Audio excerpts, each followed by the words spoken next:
আচ্ছা, মায়েদের সাথে কি অন্য কারো তুলনা হয়? না, আসলেই মায়ের সাথে অন্য কারো তুলনা করা সম্ভবই না। আমি জানি প্রত্যেকের কাছে প্রত্যেকের মা আলাদা আলাদা ভাবে সেরা। ঠিক যেমন আমার আম্মু আমার কাছে সেরা, আর তার আমার জন্য করা প্রত্যেকটা কাজই কিন্তু সেরা। আমার আম্মু কেন জানি আমার জন্য অনেক অসম্ভবকেও সম্ভব করতে পারে। এই যেমন সেদিন একেবারেই অল্প তেলে পুলি পিঠা ভেজে খাইয়েছিল। আমি যেহেতু একটু ডায়েটে আছি, তাই আমি ডুবো তেলে ভাজা কোনো কিছুই খাচ্ছি না। তবে হ্যাঁ, আমি হয়তো খুব সহজে ব্যাপারটাকে এয়ার ফ্রায়ারে দিয়েই বানিয়ে ফেলতে পারতাম, কিন্তু আমার আম্মু চাচ্ছিল আমি যেহেতু আপনাদের সাথে ভিডিও শেয়ার করব, সো যাদের বাসায় এয়ার ফ্রায়ার নেই তারা কিভাবে তেল ছাড়া বা কম তেলে পিঠে বানিয়ে খাবেন সেটা সবাইকে দেখাই। অ্যান্ড ট্রাস্ট মি, এটা যে একেবারেই কম তেলে ভাজা হয়েছে তা কোনো মতেই বোঝা যাচ্ছিল না। তাই আমার আম্মুর কথা রাখতে, আম্মুর ইচ্ছেতে আজকে আপনাদের সাথে এই সহজ পিঠার রেসিপিটি শেয়ার করতে আসলাম। যদিও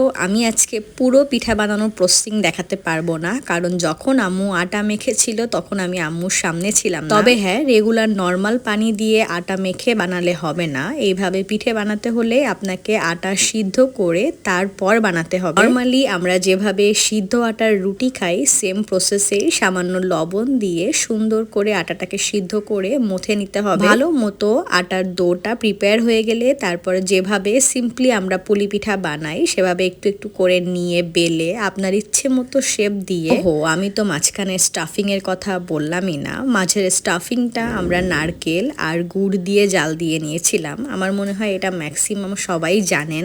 তো পিঠেগুলো ভাজার জন্য ফার্স্টেই একটা ননস্টিক প্যান নিয়ে সেটাকে বেশ গরম করে তারপর একে একে পিঠেগুলো দিয়ে একটু সময় নিয়ে ছেঁকে নিতে হবে। আপনি যখন পিঠেগুলো হালকা ছেঁকা স্টার্ট করবেন তখনই দেখতে পাবেন এগুলো নিজে থেকেই ফোলা শুরু করেছে। তারপর পিঠার দুই সাইডই হালকা ব্রাউন কালার করে ছেঁকে নিতে হবে। অ্যান্ড দেন ওপর থেকে একেবারেই অল্প পরিমাণে তেল দিলেই কিন্তু একেবারেই মনে হবে ডুবো তেলে ভাজা। তারপর আর কি সুন্দর করে উল্টিয়ে পাল্টিয়ে ভেজে নিলেই হবে। আমার আম্মু অবশ্য পরবর্তীতে বাকিদের জন্য এইভাবে হালকা তেল দিয়েও ভেজেছিল। তো আর কি, যারা মনে করেন পুলি পিঠা বা কোনো পিঠা মানেই এক গাদা তেল দিয়ে ভাজা, তারা কিন্তু এইভাবে খুব সিম্পল ওয়েতে বাসায় বানাতে পারে। আর যদি বাসায় এয়ার ফ্রায়ার থাকে তাহলে তো আসলেই কোনো সমস্যা নেই। আজকের ভিডিও এতটুকুই। আপনারা সবাই খুব ভালো থাকুন, সুস্থ থাকুন।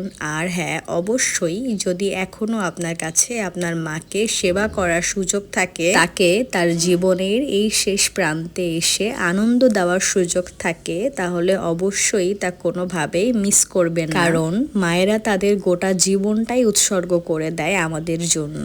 তাই আমাদেরও উচিত একটু সুযোগ পেলে তাদের যত্ন নেওয়া। আল্লাহ হাফেজ।